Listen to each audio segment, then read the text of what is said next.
نحمده ونصلي على رسوله الكريم اما بعد فاعوذ بالله من الشيطان الرجيم بسم الله الرحمن الرحيم اقرأ باسم ربك الذي خلق خلق الانسان من علق اقرأ وربك الاکرم الذي علم بالقلم علم الانسان ما لم يعلم وقال تبارک وتعالى كما ورد في سورة الزمر قل هل يستوي الذين يعلمون والذين لا يعلمون انما يتذكر اولو الالباب صدق اللہ العظیم رب اشرح لي صدری ویسر لي امری واحلل عقدۃ من لسانی یفقہوا قولی اللہم ربنا الہمنا رشدنا واعذنا من شرور انفسنا اللہم ارنا الحق حقا وارزقنا اتباعہ وارنا الباطل باطلا وارزقنا اجتنابہ اللہم ربنا زدنا علما اللہم ربنا زدنا علما اللہم ربنا زدنا علما آمین یا رب العالمین۔ آج میرے سامنے 3 موضوعات ہیں۔ پہلی بات علم کی حقیقت اور علم کی اہمیت۔ ہمارے دین میں علم کی کیا اہمیت ہے، فی نفسہ ہی علم کی اہمیت، اور نمبر 2 یہ علم اور عبادت ان کے مابین نسبت و تناسب کیا ہے، اہمیت کے اعتبار سے، فضیلت کے اعتبار سے۔ کیونکہ عام ہمارا جو مذہبی تصور ہے اس میں عبادات کو اہم تر سمجھا جاتا ہے، لیکن قرآن و حدیث سے معلوم ہوتا ہے کہ تعلم و تعلیم خاص طور پر قرآن کی وہ افضل ترین ہے، وہ عبادت کے مقابلے میں کہیں زیادہ فضیلت والی شے ہے۔ پھر تیسری بات یہ کہ علم کی قسمیں کون کون سی ہیں۔ آج آپ کو معلوم ہے کہ ہم کہتے ہیں دینی علوم، وہ تو ظاہر بات ہے مدارس میں پڑھائے جاتے ہیں، قرآن کا علم ہے، حدیث کا علم ہے، فقہ کا علم ہے، ایک علم کلام، ایک علوم کہلاتے ہیں دینی، اور باقی علوم جو ہیں ان کو ہم کہتے ہیں دنیاوی، اور ذہن میں یہ بیٹھا ہوا ہے کہ ان کا دین سے کوئی تعلق نہیں۔ چنانچہ فزکس ہو، کیمسٹری ہو، جیولوجی ہو، زوالوجی ہو، باٹنی ہو، ہم نہیں سمجھتے کہ یہ دینی علوم ہے۔ تو آج میں اس کی بھی چاہتا ہوں کہ اس تصور کی بھی اصلاح ہو جائے۔ جہاں تک علم کی اہمیت کا تعلق ہے، سورہ علق کی 5 آیات ہی کافی ہے۔ پچھلی مرتبہ میں عرض کر چکا ہوں کہ پہلی وحی ہے، اس پر اجماع ہے، اور اس میں نہ کہیں نماز کا ذکر ہے، نہ ذکر کا ذکر ہے، نہ کہیں زکوٰۃ کا ذکر ہے، نہ کہیں روزے کا ذکر ہے، نہ کہیں حج کا ذکر ہے۔ علم 2 دفعہ صیغہ امر اقرا پڑھو اقرا بسم ربک الذی خلق خلق الانسان من علق اقرا وربک الاکرم۔ پھر 2 مرتبہ علم آ رہا ہے، وربک الاکرم الذی علم بالقلم علم الانسان ما لم یعلم۔ اس سے اندازہ ہو جانا چاہیے کہ ہمارے دین میں علم کی کیا اہمیت ہے، کیا قدر و منزلت ہے، کیا اس کا رتبہ ہے، کیا اس کا مقام ہے۔ تو ایک آیت کا ایک چھوٹا سا ٹکڑا میں نے آپ کو سنایا ہے سورہ زمر سے، قل هل يستوي الذين يعلمون والذين لا يعلمون وانما يتذكر اولو الالباب۔ اے نبی ان سے کہیے، پوچھئے کیا برابر ہے وہ جو علم رکھتے ہیں اور وہ جو علم نہیں رکھتے؟ یقیناً تذکر تو وہی حاصل کرتے ہیں یا کر سکتے ہیں جو اولو الالباب ہو، ہوش مند ہو، عقل مند ہو۔ تذکر یتذکر اولو الالباب، قرآن مجید میں کہیں آتا ہے الذین یعقلون، وہ لوگ جو عقل سے کام لیتے ہیں. تو میں آیت بھی بعد میں آپ کو سناؤں گا، جس سے میں نے ایک نام دیا ہے آیت الآیات. بہرحال یہ بات تو جہاں تک علم کی اہمیت کا تعلق ہے، میں آپ کو 2 حدیثیں بھی سنانا چاہتا ہوں، بلکہ 2 تو چھوٹی چھوٹی جو عام طور پر بھی لوگوں کو یاد ہے. طلب العلم فریضۃ علی کل مسلم و مسلمۃ. یہ بعد میں ہم طے کریں گے اس سے مراد کون سا علم ہے، ابھی جبکہ اقسام کی بات ہوگی، لیکن مجرد علم آ رہا ہے یہاں پر. طلب العلم فریضۃ علی کل مسلم و مسلمۃ. اور ایک حدیث، یہ حدیث تو صحیح ہے، دوسری حدیث کی سند کے اوپر میں گفتگو نہیں کر سکتا. اطلبوا العلم ولو کان بالصین، علم حاصل کرو، طلب کرو، چاہے وہ چین میں ہو. اب چین میں تو ظاہر بات ہے کہ قرآن اور حدیث کا علم تو نہیں تھا. اگر یہ حدیث صحیح ہے، میں شرط کے ساتھ کہہ رہا ہوں، مجھے موقع نہیں ملا کہ میں اس کی تخریج کر سکتا کہ صحیح ہے یا نہیں ہے، مشہور تو ہے. لیکن اب 2 حدیثیں میں آپ کو سناتا ہوں. یہ حدیث امام احمد نے، امام ترمذی نے، امام ابو داؤد نے، امام ابن ماجہ نے، امام دارمی نے حضرت ابو الدرداء رضی اللہ تعالی عنہ سے روایت کی ہے. من سلک طریقا یطلب فیہ علما سلک اللہ بہ طریقا من طرق الجنہ. جس شخص نے کوئی سفر اختیار کیا جس میں کہ وہ علم کا طالب تھا، وہ جاننا چاہتا تھا، علم حاصل کرنا چاہتا تھا، اس کے لیے سفر کیا ہے، تو اللہ تعالیٰ اس کے اس سفر کی برکت سے اس کے لیے جنت کا ایک راستہ آسان کر دے گا. وَإِنَّ الْمَلَائِكَةَ تَضَعُ أَجْنِحَتَهَا رِضًا لِطَالِبِ الْعِلْمِ. اور فرشتے بھی اپنے پروں کو جھکا لیتے ہیں طالب علم کے لیے اپنی رضا اور اپنی خوشی کا اظہار کرنے کے لیے. وَإِنَّ الْعَالِمَ، اور یقیناً عالم، یستغفر لہ من فی السماوات و من فی الارض، اس کے لیے استغفار کرتے رہتے ہیں وہ سب جو آسمان میں ہیں اور وہ سب جو زمین میں ہیں. والحیتان فی جوف الماء، یہاں تک کہ پانی کے اندر جو مچھلیاں ہیں وہ بھی ان کے لیے استغفار کرتی ہیں. وَإِنَّ فَضْلَ الْعَالِمِ عَلَى الْعَابِدِ. اب یہ دوسرا مضمون آ گیا ہے، اس کا ایک ٹکڑا یہاں آ گیا، باقی 2 حدیثیں میں آپ کو اور بھی سناؤں گا. وَإِنَّ فَضْلَ الْعَالِمِ عَلَى الْعَابِدِ. اب یہ 2 کیٹیگری، عالم، عابد. ایک شخص جو عبادت گزار ہے، ظاہر بات ہے کہ ہر ایک کو نماز روزہ فرض جو ہے وہ تو کرنا ہی ہے، لیکن اس کے اضافی نوافل اور نفلی روزے، یہ سارے جو ہے اس کے ذریعے سے وہ ریاضت کے ذریعے سے وہ اپنی روحانی ترقی حاصل کرتا ہے. عابد عبادات کرنے والا اور عالم علم رکھنے والا. وَإِنَّ فَضْلَ الْعَالِمِ عَلَى الْعَابِدِ كَفَضْلِ الْقَمَرِ لَيْلَةَ الْبَدْرِ عَلَى سَائِرِ الْكَوَاكِبِ. اس عالم کو عابد پر وہی فضیلت حاصل ہے جو 14ویں رات کے چاند کو باقی ستاروں پر حاصل ہے. اب یہ ریشیو پروپورشن ذہن میں رکھیے. پھر نوٹ کر لیجیے، ابھی گفتگو ہمیں کرنی ہے علم سے مراد کیا ہے اور علم کی کون کون سی قسمیں ہیں، ان میں مقدم کون سا ہے اور اس کے بعد مؤخر کون. یعنی یہ تیسری بات ہوگی ہماری. لیکن ابھی آپ علم کی اہمیت، علم کا جو مقام اور مرتبہ ہے ہمارے دین میں، اس کو سمجھیے. ایک اور حدیث سنیے. فضل العالم، یہ ترمذی کی روایت ہے حضرت ابی امامہ باہلی سے. فضل العالم علی العابد کفضلی علی ادناکم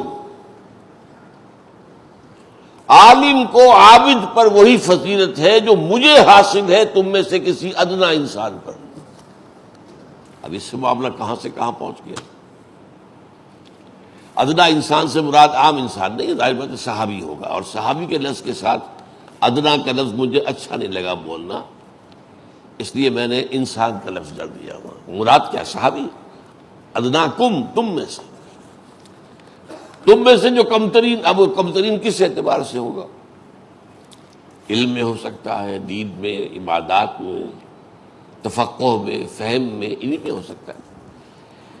ہمارے ہاں جو کم ترین کا تصور پیسے سے تو نہیں ہے کہ پیسہ جس کے پاس ہے وہ اعلیٰ ہے اور پیسہ جس کے پاس نہیں ہے وہ کم ترین ہے، نہیں. بہرحال لیکن حضور کے الفاظ یہی ہیں، فضل العالم علی العابد کفضلی علی ادناکم وَإِنَّ اللَّهَ وَمَلَائِكَتَهُ وَأَهْلُ السَّمَاوَاتِ وَالْأَرْضِ حَتَّى النَّمْلَةُ فِي جُحْرِهَا وَحَتَّى الْحُوتُ لَيُصَلُّونَ عَلَى مُعَلِّمِ النَّاسِ الْخَيْرِ.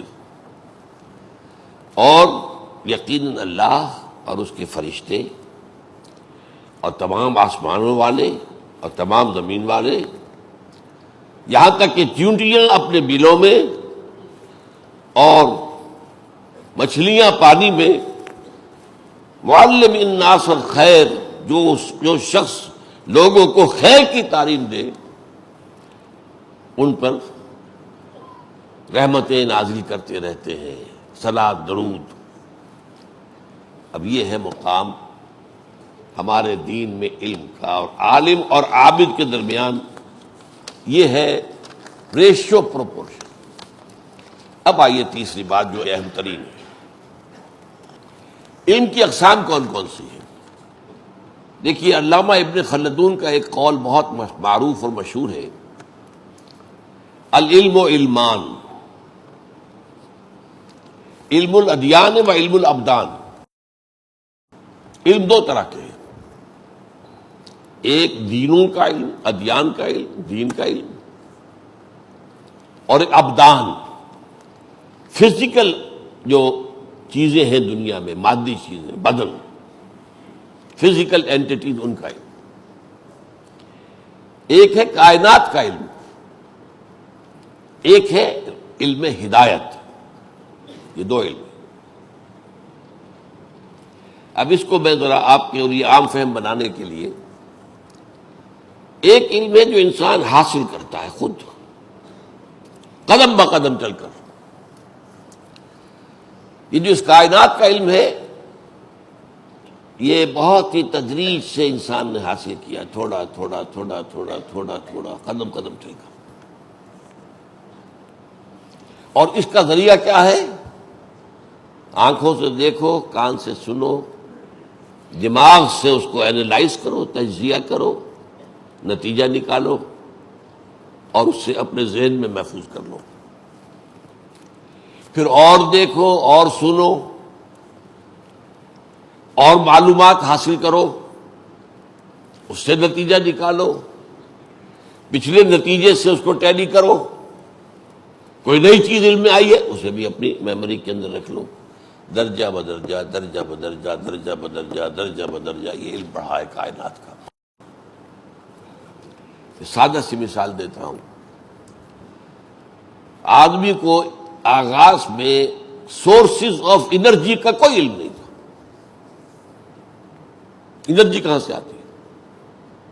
ابھی آگ سے بھی واقف نہیں تھا. وہ تو کسی نے دیکھا کہ پہاڑ کی کوئی چٹان گری نیچے، اور نیچے بھی پتھر تھا تو شعلہ نکلا. یہ کیا ہے؟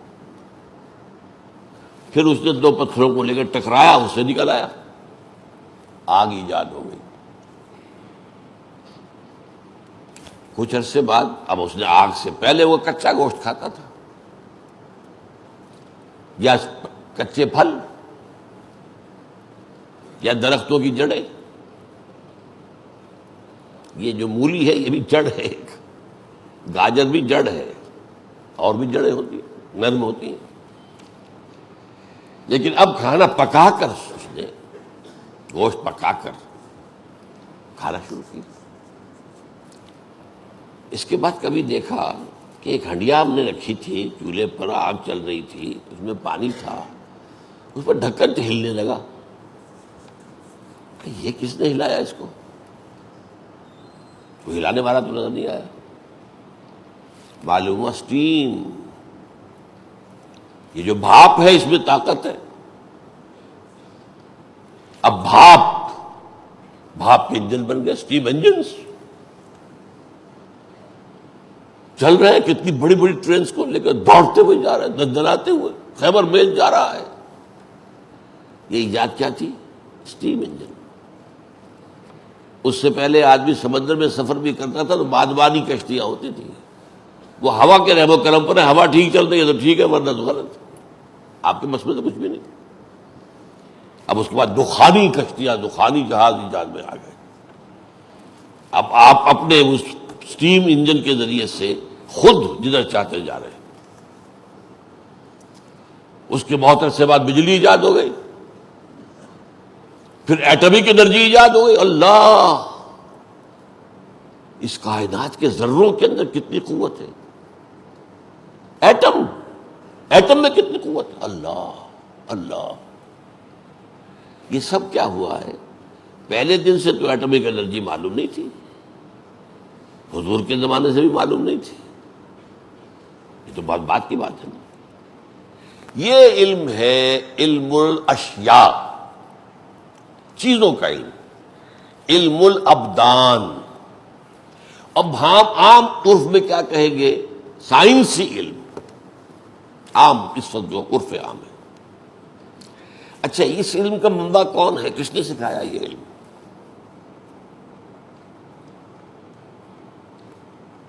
یہ علم جو ہے اللہ نے سکھایا ہے، علم کا منبع سچما ذات باری تعالیٰ ہے، لیکن سکھایا کس طور سے؟ اصل میں سورہ بقرہ کا 4تھا رکوع اس اعتبار سے، علم کی 2 قسموں کے اعتبار سے بہت اہم ہے۔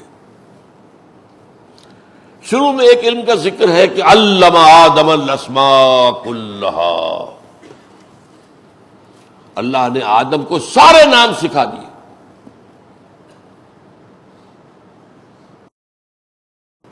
یہ جو ساری اشیاء کا علم دے دیا گیا، اشیاء ناموں کے حوالے سے ہوتی ہے نا، یہ کیا ہے میز، یہ کیا کرسی، ناموں سے پہچانتے ہیں نا۔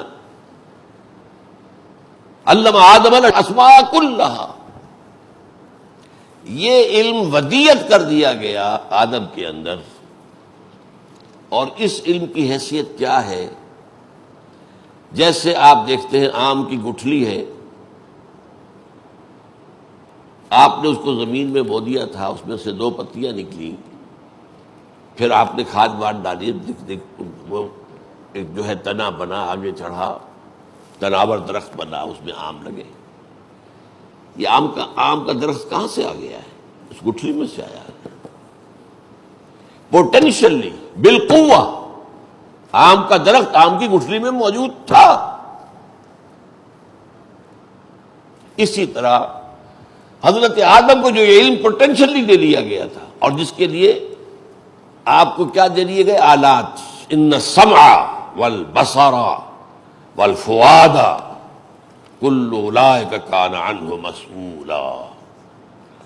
یہ سمع اور بصر دیکھو، کھول آنکھ، زمین دیکھ، فلک دیکھ، فضا دیکھو۔ افلا ينظرون الى الابل كيف خلقت والى السماء كيف رفعت والى الجبال كيف نصبت والى الارض كيف سطحت۔ دیکھو دیکھو دیکھو دیکھو، غور کرو۔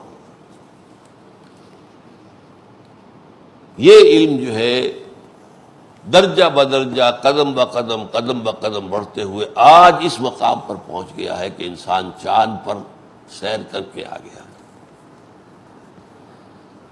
ایٹم ہم تک کوئی شے نہیں ہے، اب تو اس سے بہت آگے کی چیزیں ایجاد ہو چکی، ہائیڈروجن بم ایجاد ہو چکا ہے، وہ تو ایٹم بم تو بچونگڑا ہے اس کے سامنے۔ اور اب جو ایٹم بم بن رہے ہیں، وہ جو بیچارے چھوٹے چھوٹے کھلونے جاپان پر پھینکے گئے تھے، وہ تو کھلونے ہیں ان ایٹم بم کے مقابلے میں جو آج بن رہے ہیں۔ یہ علم تدریجاً حاصل ہوا انسان کو، انسان نے حاصل کیا۔ اس میں 2 چیزیں لگیں، حواس دیکھو سنو، ان السمع والبصر، اور تیسری شے عقل، جو کچھ آپ نے دیکھا. کمپیوٹر سمجھیے آج کیا ہے، کمپیوٹر میں آپ ڈیٹا فیڈ کرتے ہیں تو پھر وہ آپ کو کوئی پروسیس کر کے جواب دیتا ہے. آج خود تو نہیں اس کے اندر کچھ ہے، ڈیٹا فیڈ کر دیجئے، اس کو پروسیس کر کے جواب دے دے گا. بس ڈیٹا آ رہا ہے آنکھ سے، کان سے، چکھنے سے، سونگھنے سے، چھونے سے، یہ حواس خمسہ کہلاتے ہیں. 5 ذرائع علم، معلومات کے 5 ذرائع اللہ نے ہمارے اندر رکھ دیے، اور دماغ میں کمپیوٹر رکھ دیا. اور یہ اتنا بڑا کمپیوٹر ہے جس کا کہ انسان تصور نہیں کر سکتا. یہ اتنا صحیح کتنا دماغ ہوتا ہے. اور اسی دماغ میں سے آئنسٹائن نکل آیا ہے، اسی دماغ میں سے کون سے بڑے بڑے سائنسدان نکل آئے. یہی ہے تو وہی چھوٹا سا، سب کچھ اس میں ہے تھا، وہ اللہ نے گٹھلی کی شکل میں رکھ دیا تھا. لیکن اسے انسان نے ایکوائرڈ نالج ہے، یہ علم انسان نے حاصل کیا ہے. شاہ ولی اللہ دہلوی کے جو صاحبزادے نہیں بلکہ پوتے شاہ اسماعیل دہلوی ہیں، انہوں نے ابقات نامی ان کی کتاب ہے، بڑی مشکل کتاب ہے فلسفے کی اور تصوف کی. تو اس کا پہلا ابقہ جو ہے، پہلا چیپٹر چھوٹا سا، وہ کیا ہے؟ انہوں نے علم کی 3 قسمیں قائم کی ہیں: علم بالحواس، علم بالعقل، اور تیسرا علم بالقلب. میں نے 2 کو جمع کر دیا ہے، حواس اور عقل یہ مل کر نتیجہ نکالتے ہیں. یہ علم بالحواس، علم بالعقل، یہ دونوں مل گئے، اس سے ایکوائرڈ نالج، سائنٹیفک نالج یہ بڑھتا جا رہا ہے. دوسرا ہے علم بالقلب. قلب میں کیا شے ہے یہ ہم پڑھ چکے، کتنی مرتبہ بحث آ چکی. روح. علم بالقلب کہہ لیں، علم بالروح کہہ لیں، علم وحی کہہ لیں، علم نبوت کہہ لیں. نبی سائنس پڑھانے نہیں آئے تھے، ورنہ تو ہم شکوہ کرتے کہ حضور نے ہمیں ایٹم بم کیوں نہیں سکھا دیا. نبی سائنس کے لیے نہیں آتے. اگرچہ قرآن مجید میں سائنٹیفک فینومینا کے حوالے ہیں اور انہیں آیات کہا گیا ہے. اب آپ دیکھیں، لیکن وہی لفظ جو قرآن کے الفاظ کے لیے آ رہا ہے، آیات. ان فی خلق السماوات والارض واختلاف اللیل والنہار والفلک التي تجری فی البحر بما ينفع الناس وما انزل اللہ من السماء من ماء فاحیا به الارض بعد موتها وبث فیہا من کل دابۃ وتصریف الریاح والسحاب المسخر لآیات لقوم یعقلون. یہ آیات ہے. ایک آیات مشہود ہے، دیکھو غور کرو، یہ ہماری نشانیاں ہیں. ایک آیات متلو ہیں جن کی تلاوت کرتے ہیں ہم، جو ہم پر نازل کی گئی نبی کے ذریعے سے. یہ بالکل دوسرا علم ہے، جداگانہ علم ہے. اور یہ وہ علم ہے جس کی طرف اشارہ ہے سورہ بقرہ کے اس 4 رکوع کے آخر میں. فَإِمَّا يَأْتِيَنَّكُم مِّنِّي هُدًى فَمَن تَبِعَ هُدَايَ فَلَا خَوْفٌ عَلَيْهِمْ وَلَا هُمْ يَحْزَنُونَ وَالَّذِينَ كَفَرُوا وَكَذَّبُوا بِآيَاتِنَا أُولَٰئِكَ أَصْحَابُ النَّارِ هُمْ فِيهَا خَالِدُونَ. جب کبھی بھی تمہارے پاس آئے کوئی ہدایت میری جانب سے،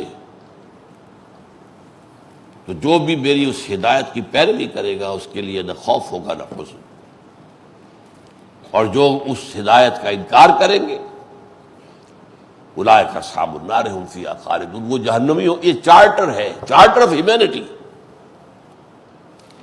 آدم کی تخلیق کے بعد ایک دور کیا ہے، جنت میں رکھا گیا آزمائشی طور پر، انہیں بتانے کے لیے دیکھو تمہارا دشمن بھی ہے، اس باغ میں سے جو چاہو کھاؤ سوائے اس درخت کے.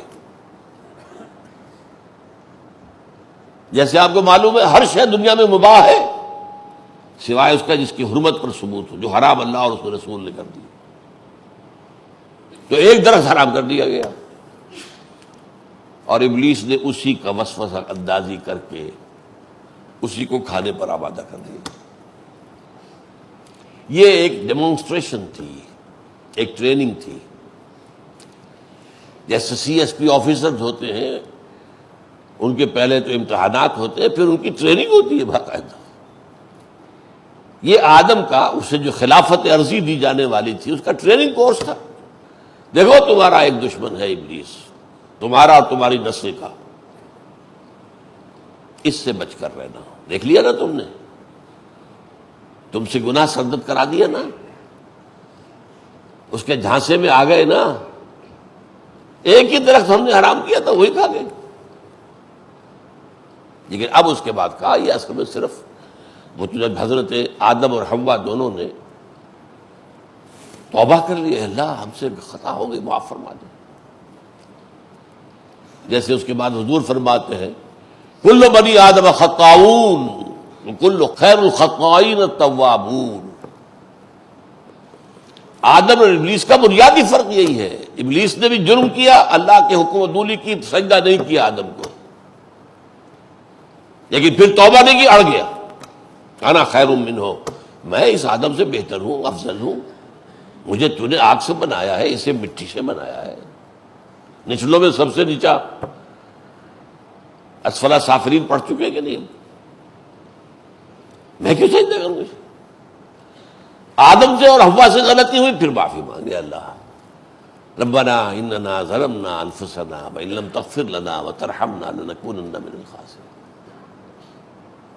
اور کیا ہے فتلقى آدم من ربہ کلمات فتاب علیہ، صاف ہو گیا گناہ کا معاملہ۔ التائب من الذنب کمن لا ذنب لہ، یہ میں ایک موقع پر توبہ کی عصمت پر درس کر دے چکا ہوں۔ گناہ سے توبہ کرنے والا ایسا ہے جیسے اس نے گناہ کیا ہی نہیں، صاف ہو گیا کلین سلیٹ کے ساتھ۔ اب یہ عیسائیوں والی بات نہیں ہے کہ وہ گناہ کا بوجھ لے کر انسانوں کا ہر بچہ جو پیدا ہو رہا ہے پیدائشی طور پر گناہ گار ہے، اس لیے کہ آدم اور حوا کی نسل سے ہے، اور وہ گٹھڑی لے کر آیا گناہ کی۔ لا حول ولا قوت الا باللہ۔ قرآن نے کلین سلیٹ کہی ہے، وہ تو صاف ہو گیا تھا، معافی مانگ لی، استغفار کیا، معاف کر دیا۔ فتلقى آدم من ربہ کلمات فتاب علیہ انہ هو التواب الرحیم۔ اب اس کے بعد کا اصل میں اب اترو، اس پر یہ پھر کبھی گفتگو ہوگی اترو سے مراد کیا ہے۔ اب جو تمہیں جس کے لیے ٹریننگ دی گئی ہے، جس کے لیے تخلیق ہوئی ہے، انی جاعل فی الارض خلیفہ، جاؤ زمین کا سوال و انتظام۔ اب یہ چارٹر ہے، فَإِمَّا يَأْتِيَنَّكُم مِّنِّي هُدًى۔ ایک تو ہم نے تمہیں جو مادی علوم ہیں ان کو حاصل کرنے کے ذرائع دے دیے، آنکھ دے دی، کان دے دیے، حواس خمسہ دے دیے، عقل دے دی، یہ تو اس سے تو تم خود قدم بقدم چلو گے۔ اور یہ قدم بقدم چلنا جو ہے یہ ہوگی سائنس کا ارتقاء ہوگا، اور اس میں آپ جان لیجئے کہ یہ تقریباً 150-200 برس ایسے ہیں۔ اس سے پہلے یہ چیونٹی کی چال چل رہا تھا، علم چیونٹی کی چال، لیکن اس کے بعد اس علم کی جو تیز رفتاری ہوئی ہے، کہاں سے کہاں پہنچ گیا۔ کل 150-200 برس کی بات ہے نا، کون جانتا تھا بجلی کس بلا کا نام ہے؟ کون جانتا تھا اسٹیم سے بھی انجن چلتے ہیں، یہ بھاری بھاری، اور جہاز چلتے ہیں اتنے بڑے بڑے۔ یہ سارا جو ہے کہاں سے کہاں انسان نے سفر طے کیا ہے ان دور۔ اب یہ انسان دوڑ رہا ہے، لیکن دوسرا وہ علم آتا ہے، حاصل نہیں کرتا ہے زبردستی، آپ کے اختیار میں نہیں ہے کہ آپ حاصل کر سکیں۔ اٹ از گیون، یہ ریویلڈ نالج ہے۔ انگریزی میں ایک دوسرے کے مقابلے میں لائیے ایکوائرڈ نالج، جو ہم ایکوائر کرتے ہیں اپنی آنکھوں سے، کانوں سے، عقل سے، ایکوائرڈ نالج ہے۔ اسے سائنس کا علم کہہ لیں، اسے مادی علوم کہہ لیں، اسے علم الابدان کہہ لیں، یہ نام مختلف ہوں گے، لیکن یہ آدمی حاصل کرتا ہے۔ ایک ہے ریویلڈ نالج، وہ ریویل کیا جاتا ہے، اوپر سے اتارا جاتا ہے۔ یہ نیچے سے قدم بقدم آدمی حاصل کرتا ہے۔ یہ نالج جو ہے علم بالوحی، علم بالروح، علم بالقلب، علم نبوت، یہ ہے علم ہدایت۔ یہ علم ہدایت جو ہے جب آیا کتابوں کے ذریعے، نبیوں کے ذریعے، پھر اس میں آیات ہیں اللہ کی. ٹھیک ہے. اب دو طرح کی آیات عزم قرآن ہے. ایک آیات مشہود جن کا مشاہدہ ہوتا ہے، آسمان زمین. میں نے جو ابھی لمبی آیت سنائی تھی آپ کو، 10 نشانیاں اللہ کی ایک آیت میں جمع کی گئی ہیں. یہ طویل ترین آیت ہے اس اعتبار سے قرآن کی، ورنہ یہ آیتیں، یہ نشانیاں علیحدہ علیحدہ بیان ہوتی ہیں. خلق السماوات والارض بہت دفعہ آیا ہے، اختلاف اللیل والنہار بہت دفعہ آیا ہے، کشتیوں کا چلنا بہت دفعہ آیا ہے وغیرہ، ہواؤں کا چلنا. لیکن یہ جو جمع کی گئی آیت، ان فی خلق السماوات والارض واختلاف اللیل والنہار والفلک التی تجری فی البحر بما ينفع الناس وما انزل اللہ من السماء من ماء فاحیا به الارض بعد موتها وبث فيها من كل دابة وتصریف الرياح والسحاب المسخر بین السماء والارض. یہ آسمان اور زمین کی تخلیق میں، رات اور دن کے الٹ پھیر میں، اور یہ جو کشتی چلتی ہے تمہارا سامان لے کر پانی کے اندر، سمندر کے اندر، اور یہ جو اللہ نے اس میں پانی اتارا ہے، اور جو اس کے ذریعے سے رویدگی پیدا کی ہے زمین کے اندر، اور پھر اس زمین کے اندر ہر طرح کے جاندار پھیلا دیے ہیں، اور یہ جو ہوائیں چلتی ہیں، اور یہ تمہارے جو بادل ہیں آسمان اور زمین کے درمیان معلق، یہ سب لآیات، یہ سب نشانیاں ہیں. لیکن کس کے لیے؟ لقومی یعقلون، جو عقل سے کام لیتے ہیں. تو یہ سمع بصر عقل، اس کے ذریعے سے علم حاصل ہوا. یہ ایکوائرڈ نالج ہے، وہ ریویل نالج ہے. اچھا، البتہ اس میں ذرا جلدی سے چند باتیں سمجھ لیجیے. یہ ریویلڈ نالج دو طرح کا ہے. ایک تو ہے جو انبیاء پر آیا ہے، اور اس میں بھی ایک وحی خفی ہے، ایک وحی جلی ہے. لیکن نبوت کوئی شخص خود حاصل نہیں کر سکتا تھا، یہ بالاجماع ہے. نبوت اکتسابی شے نہیں ہے، یہ وہبی شے، اللہ دیتا جس کو چاہتا ہے. یا آپ ریاضتیں کر کر کے، کچھ اور کر کر کے، کچھ علم بڑھا کر، کچھ اور تپسیا کر کے، اور یہ سب کچھ کر کے آپ نبوت حاصل نہیں کر سکتے. وہ تو وہبی شے ہے، اللہ دے گا تو دے گا. وہ گیون، میں کہہ رہا ہوں، revealed, given, it's not acquired. مادی علوم ایکوائرڈ ہے، وہ ریویلڈ ہے. اس میں وحی جلی، وحی خفی. وحی جلی وہ ہے کہ جس کو وحی مطلوب کہتے ہیں، تلاوت کی جاتی ہے، قرآن آیات. اور وحی خفی وہ ہوتی ہے جو رسول کے دل میں کوئی بات ڈال دی گئی، لفظاً وحی نہیں آئی ہے، پھر رسول اس کو اپنی زبان سے ادا کرتا ہے، اسے ہم حدیث کہتے ہیں. وہ بھی وحی ہے، لیکن اس کی تلاوت کا لفظ استعمال نہیں کرتے. اور دوسری بات کیا ہے؟ وحی جلی محفوظ ہوتی ہے، کوئی شیطان اس میں در اندازی نہیں کر سکتا. نہیں نبی کا اپنا کوئی نفس اس کے اندر کوئی دخل دے سکتا ہے، نہ نبی کا اپنا کوئی تخیل اس میں دخل دے سکتا ہے. بالکل محفوظ. لیکن وحی خفی محفوظ نہیں ہوتی. البتہ نبی کی وحی خفی محفوظ ہوتی ہے، لیکن یہ وحی خفی عام انسانوں کو بھی آتی ہے، جسے ہم کہتے ہیں سچے خواب. ایک شے دیکھی ہے خواب میں، 2 دن 3 دن کے بعد یا اگلی صبح کو وہ واقعہ ضرور پذیر ہو گیا. How did you come to know? یہ تمہارا ایکوائرڈ نالج تو نہیں تھا، ایکوائرڈ بھی تو نکل گیا. اس کو کہا ہے حدیث کے اندر کہ یہ نبوت کا 46واں یا 60واں جز ہے، سچا خواب. اور میں نے آپ کو بتایا حضرت عائشہ کی روایت کیا تھی رضی اللہ تعالی عنہ، کہ اول ما بدأ بہ النبی صلی اللہ علیہ وسلم الرؤیا الصادقہ. حضور پر وحی کا جب سلسلہ شروع ہوا تو پہلی قدم کیا تھا؟ سچے خواب. جو آپ خواب میں دیکھتے تھے کفالق صبح، صبح جس طرح طلوع ہوتی ہے ایسی وہ واقعہ ضرور پذیر ہو جاتا تھا. تو وحی خفی عام انسان کو بھی ہوتی ہے. غیر نبی کو بھی ہوتی ہے. یہاں تک کہ حضور قرآن میں آتا ہے شہد کی مکھی کو ہم نے وحی کی. حیوان ہے. غیر نبی حضرت موسیٰ کی والدہ کو وحی کی کہ وہ ڈال دو اپنے بچے کو، پرواہ نہ کرو، ایک صندوق سے میں ڈالو اور سمندر میں ڈال دو. آخر کتنا یقین ہوگا انہیں اس بات پر، تبھی تو اس بچے کو ڈال دیا پانی میں. یہ کوئی ان کی سوچی اسکیم تو نہیں تھی نا.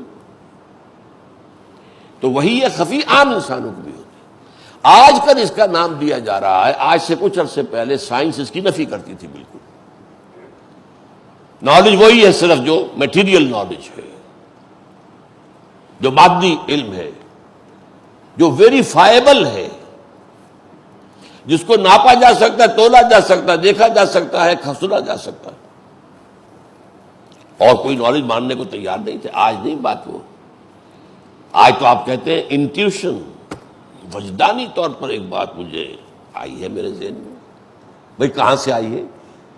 میں نے سوچ کر سغرا کمرا جوڑ کر نتیجہ نہیں نکالا. وجدان، انٹیوشن کیا ہے؟ اور ایک بات اس سے بھی آگے، ایکسٹرا سینسری پرسپشن، بغیر ان حواس کے علم حاصل ہو جانا آج مانا جا رہا ہے. لیکن یہ کہ بدبختی یہ ہے کہ اس کو وہی آسمان کی، اللہ کی، اس کی طرح منسوب نہیں کر رہے. آنکھوں پر پردے پڑے ہوئے. جتنی نشانیاں یہ سائنسدان دیکھتے ہیں اللہ کی، ہم کہاں دیکھ سکتے ہیں؟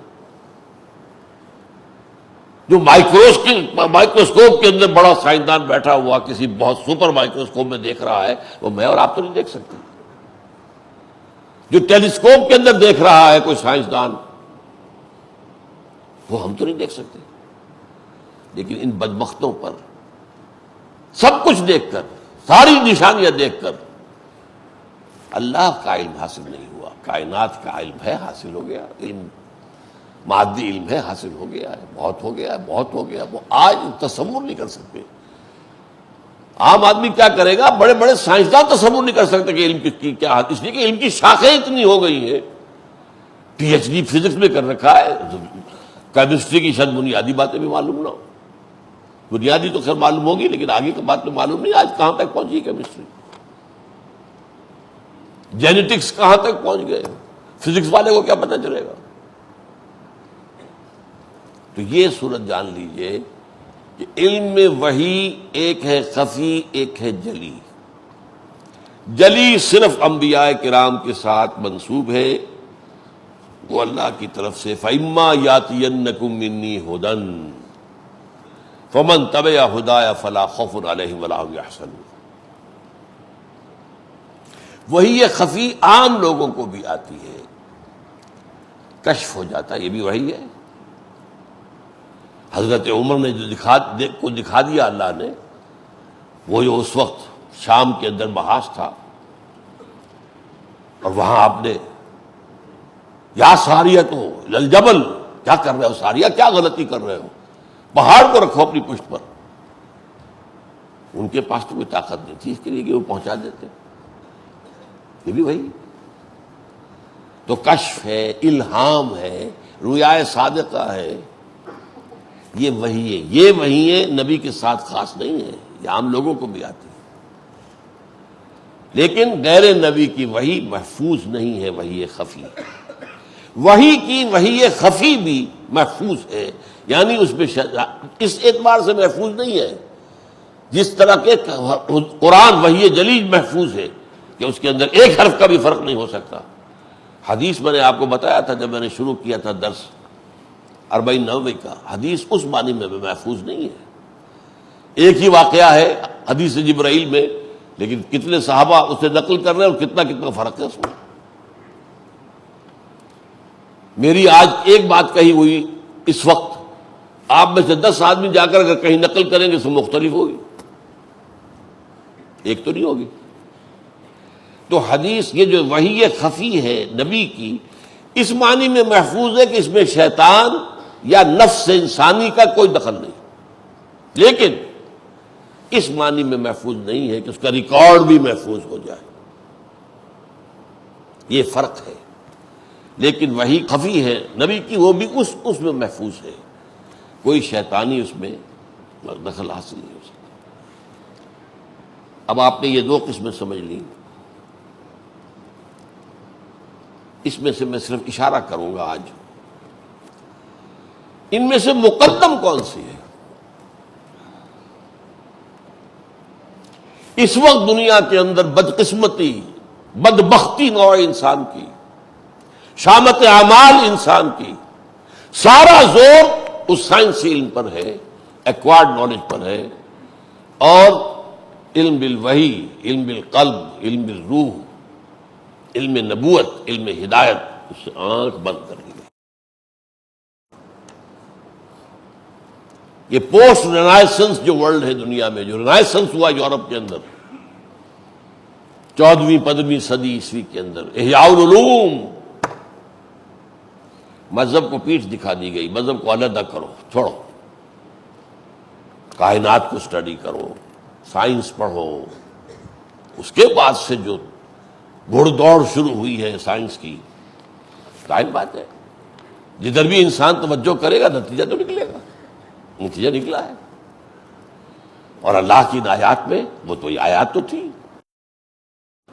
ایک زمانے میں مسلمانوں نے علم ہدایت پر بھی توجہ دی، اور اس علم اشیاء پر بھی۔ سائنس، بہت سے سائنسوں کے موجد مسلمان ہو گئے۔ اس کے بعد ہم سو گئے، یورپ کو ہم نے جگا دیا، ہسپانیہ کی یونیورسٹیوں کے ذریعے سے انہیں بیدار کر دیا، روشنی وہاں پھینک دی۔ قرطبہ اور غرناطہ اور طلیطلہ، یہ یونیورسٹیاں، کارڈووا، گریناڈا، ٹولیڈو، یہاں سے آرام سے ہو گئے، عیش، محل تعبیر ہو گئے، عیاشیاں ہو رہی۔ اس کے بعد جو علم وہاں شروع ہوا ہے، اس علم نے صرف سائنٹیفک نالج کو اپنا مرکز بنایا، اور پھر وہ جہاں تک پہنچ گیا ہے، میں بتا چکا ہوں، علامہ اقبال نے اس کو خوبصورتی سے ادا کیا ہے۔ عروج آدم خاکی سے انجم سہمے جاتے ہیں کہ یہ ٹوٹا ہوا تارا مہ کامل نہ بن جائے۔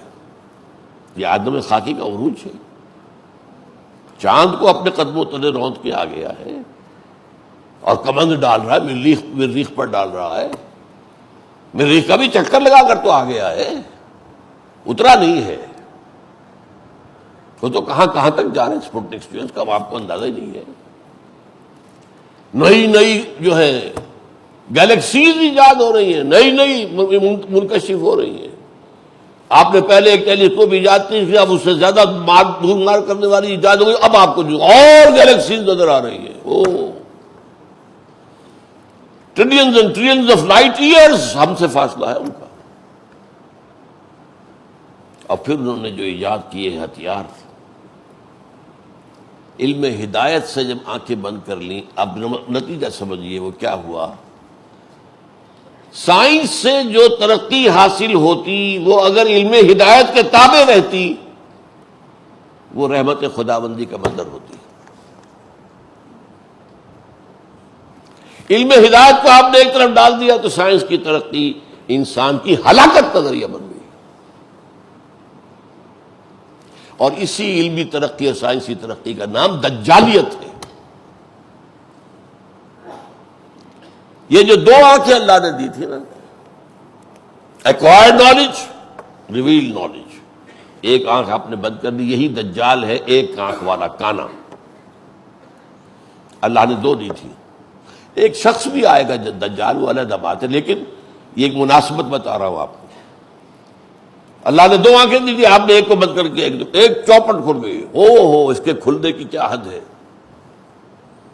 ہوائی جہاز ایجاد کر لیا، آج جو ہے 24 گھنٹے کے اندر، اس سے بہت کم میں آپ پوری دنیا کے چکر لگا کے آ جاتے ہیں۔ کیا کچھ ایجاد ہو چکا ہے۔ اوباما تقریر کرتا ہے واشنگٹن میں، ہم یہاں بیٹھ کر دیکھتے ہیں، سنتے ہیں، کیا کچھ ایجاد۔ لیکن اسی کا نام دجالیت ہے۔ جب علم بالوحی، اما یاتینکم منی ہدن، اگر اس کے تابع رہے گی، جو طاقت استعمال ہو وہ اس ہدایت کے تھرو استعمال ہو، تو یہ علم بہت بڑی رحمت ہے۔ یہ غیر دینی علم نہیں ہے، یہ بھی دین کا علم ہے۔ کائنات کس نے بنائی؟ قوانین کس نے بنائے؟ قوتیں کس نے بنائی؟ اللہ نے۔ You are studying the universe, the laws of the universe, the physical laws, the chemical laws. آپ جو ہے نئی سے نئی یادیں، آپ نے آگ پیدا تو نہیں کی ہے، آگ جو ہے اس کا اکتشاف ہو گیا۔ بھاپ پیدا تو نہیں، بھاپ کا آپ کو علم حاصل ہو گیا۔ بجلی تو تھی، بجلی کا علم حاصل ہو گیا۔ وہ ساری چیزیں اس وقت ہیں، اور انہی کی بنیاد پر خلافت کا معاملہ ہے۔ نوٹ کر لیجئے، حکومت انہی کی رہے گی یہاں جن کا ان علوم کے اندر غلبہ ہوگا۔ اس لیے کہ خلافت کا تو فرشتوں کے استفہام پر جواب یہ دیا گیا تھا کہ اللہ تو ایسا بشر بنائے گا اس زمین میں، اس میں فساد پھیلائے گا، خوریزی کرے گا۔ اس کا جواب کیا دیا؟ علم آدم الاسماء کلھا ثم عرضهم علی الملائکہ فقال انبئونی باسماء ہؤلاء ان کنتم صادقین۔ میں نے اسے علم بھی دے رہا ہوں میں ساتھ۔ یہاں اگر ہٹلر پیدا ہوں گے، چنگیز پیدا ہوں گے، تو عیسیٰ اور موسیٰ اور محمد بھی پیدا ہوں گے صلی اللہ علیہ وسلم۔ تو وہ تین کی بات جو میں نے آپ کو بتائی، قسمیں کیوں کھائی؟ ہاں، انسان پستی میں گرتا ہے، کوئی انتہا نہیں ہے، لیکن اس کا یہ ثبوت، اس کا نتیجہ یہ نہیں کہ انسان کو ہم نے پیدا ہی گھٹیا کیا۔ لقد خلقنا الانسان فی احسن تقویم ثم رددناہ اسفل سافلین۔ لیکن احسن تقویم کی دلیل چاہیے تو دیکھو ہمارے بندے نوح کو، موسیٰ کو، عیسیٰ کو، محمد کو، والتین والزیتون وطور سینین وہذا البلد الامین۔ تو یہ بات جان لیجئے، اقدم اہم تر یہ علم جو ہے وہ علم بالوحی ہے، لیکن دوسرا علم بھی، اسے آپ علم سے علیحدہ نہیں کر سکتے۔ یہ کائنات کا علم ہے، کائنات اللہ کی بنائی ہوئی ہے۔ ایک مصنف نے اس کے لیے بہت اچھا لفظ استعمال کیا ہے، Quran is the word of God and this universe is the work of God. ٹھیک، ورڈ اینڈ ورک۔ اچھا، اگر ایک عام انسان میں بھی اس کے قول میں اور فعل میں تضاد ہو تو آپ کیا کہیں گے اسے؟ منافق آدمی، کہتا کچھ اور ہے، کرتا کچھ اور ہے۔ اللہ کے قول اور فعل میں کوئی تضاد ہو سکتا ہے؟ تو سائنس اور قرآن میں کوئی تضاد ہو سکتا ہے؟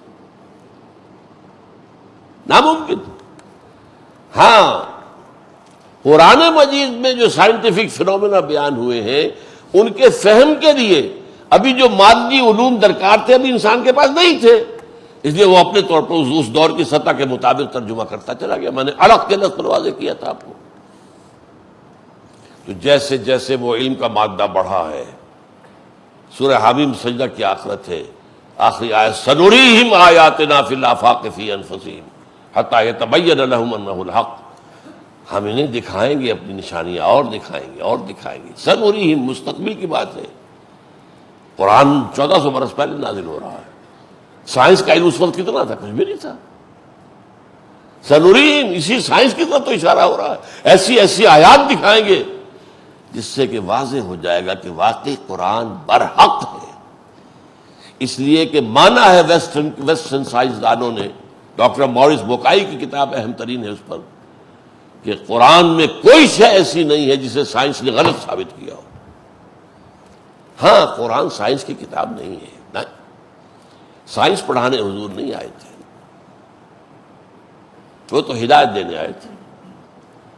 جو علم بھی ہے اس کو استعمال صحیح کرو گے تو اس طور سے کرو گے۔ وہ ہدایت جب اس سے آنکھ بند کر لی گئی تو وہ علم آج دجالیت کی شکل میں دنیا میں آ گیا ہے۔ اصل جو علم ہے، علم ہدایت، اس کی اہمیت، اس کی عظمت کیا ہے؟ ازرو دین، ازرو قرآن۔ لیکن میں نے آج ایک غلط فہمی کا ازالہ چاہا ہے، آپ اسے غیر دینی علوم نہ کہیں۔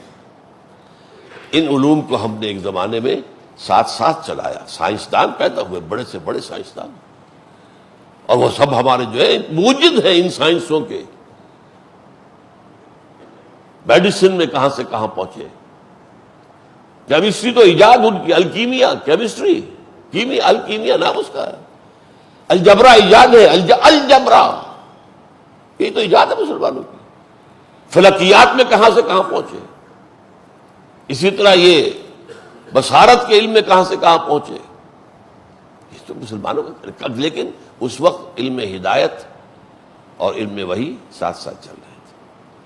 آج جو سب سے بڑی کلیمٹی ہے، المیہ ہے، ٹریجڈی ہے، ایک علم سے پیٹھ موڑ لی گئی، آنکھیں بند، اور دوسرے علم پر سارا زور.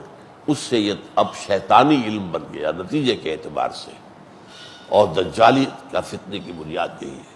اقول قولی ھذا واستغفر اللہ لی ولکم ولسائر المسلمین والمسلمات.